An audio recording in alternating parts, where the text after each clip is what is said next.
Assalamualaikum warahmatullahi wabarakatuh.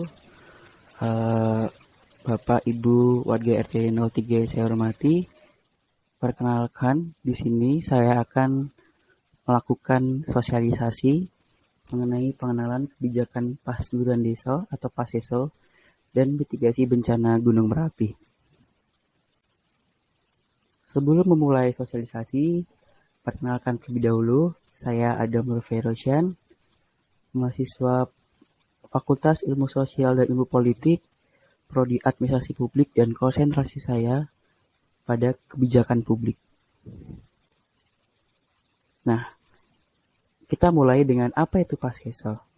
Paseso atau Sister Village merupakan inovasi dari Kabupaten Magelang terhadap penanganan pengungsian saat terjadi erupsi Merapi.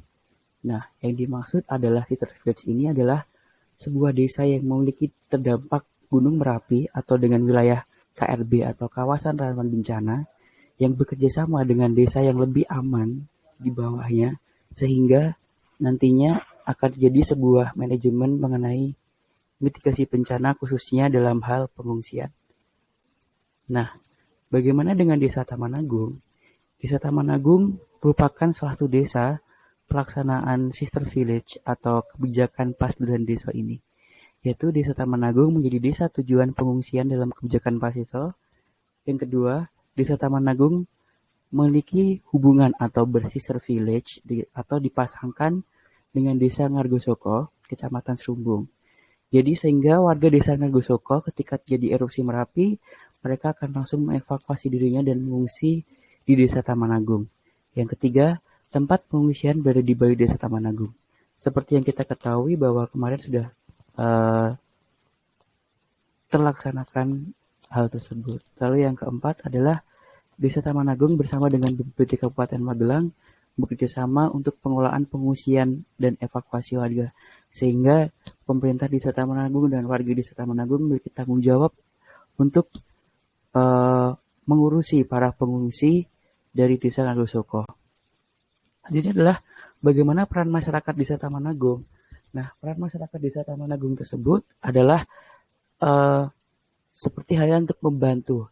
Jadi di slide presentasi tersebut adalah membantu evakuasi warga, menyiapkan tempat pengungsian, membantu menyiapkan logistik, atau bersama BPD menyiapkan dapur umum dan menjadi relawan.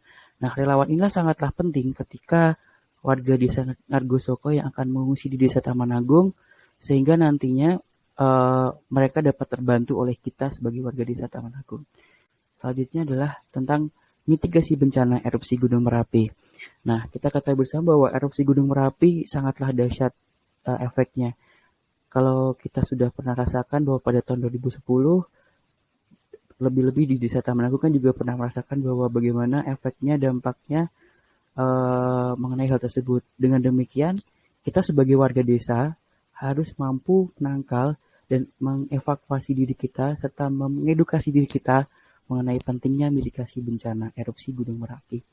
Nah, hal-hal yang dilakukan adalah ada 3 tahap. Yang pertama, pra-erupsi, saat erupsi, dan pasca erupsi. Nah, pra-erupsi ini adalah ketika Gunung Merapi belum melakukan erupsi, yaitu dengan memperhatikan arahan PVMBG terkait perkembangan aktivitas. Ada waspada, ada awas, dan ada siaga. Lalu yang kedua adalah mengetahui jalur evakuasi. Nah, hal ini sangatlah penting bahwa jalur evakuasi mana yang harus kita lalui atau kita laksanakan sehingga nantinya dapat terarah untuk mengevakuasi warga.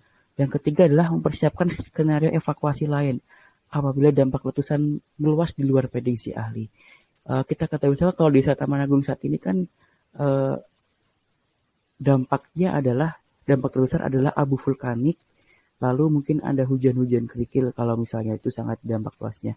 Sehingga apabila kalau misalnya ada hal tidak dimungkinkan, kita harus bersiap-siap menyiapkan skenario yang lebih baik lagi. Lalu yang keempat adalah mempersiapkan dukungan logistik seperti pangan, sandang, dan lain-lain. Nah, apabila saat erupsi Gunung Merapi adalah pastikan berada di shelter atau tempat yang aman dari dampak letusan. Yang kedua adalah gunakan masker karena abu vulkanik sangat berbahaya terhadap paru-paru kita. Ketiga adalah selalu memberikan arahan dari pihak berwenang selama berada di shelter. Keempat adalah mencari tempat yang aman. Dan kelima adalah apabila berada di tempat yang di luar KRB, harap membantu warga. Nah, ini sangat memberikan sebuah hubungan dengan kebijakan Pak Studan Desa tadi bahwa Desa Taman Agung harus memiliki skenario yang baik, memiliki manajemen evakuasi yang baik untuk membantu warganya. Lalu pasca erupsi atau setelah adanya erupsi, hal yang harus kita lakukan adalah pastikan kebutuhan desa terpenuhi. Apalagi untuk anak-anak, remaja, dan ibu hamil. Hal ini sangatlah penting untuk kita prioritaskan. Lalu yang kedua adalah tetap gunakan masker dan kacamata pelindung apabila mempunyai kacamata pelindung. Karena dampak abu vulkanik ini bukan hanya pada saat erupsi saja, tapi setelah erupsi masih ada abu vulkanik yang berterbangan akibat angin dan itulah masih sangat berbahaya bagi pernafasan kita, sehingga kita harus dapat mengakomodir tersebut. Ketiga adalah memperhatikan perkembangan informasi dari pihak berwenang melalui radio atau pengumuman dari pihak berwenang, sehingga kita harus tetap waspada. Yang keempat adalah waspada terhadap kemungkinan bahaya kedua atau secondary hazard berupa banjir lahar dingin. Ini sangat berdampak pada aliran-aliran sungai yang berhulu di Gunung Merapi, seperti kalau di Taman Agung berdekatan dengan Kali Pabelan, seperti itu. Sehingga kita harus siap bagaimana dampak bahayanya. Baik, terima kasih atas perhatian Bapak Ibu, presentasi yang dapat saya sampaikan. Semoga apa yang dapat saya sampaikan tadi dapat bermanfaat. Tetap tenang dan waspada dalam menghadapi erupsi Gunung Merapi. Terima kasih, saya Adam, saya Airi, wassalamualaikum warahmatullahi wabarakatuh.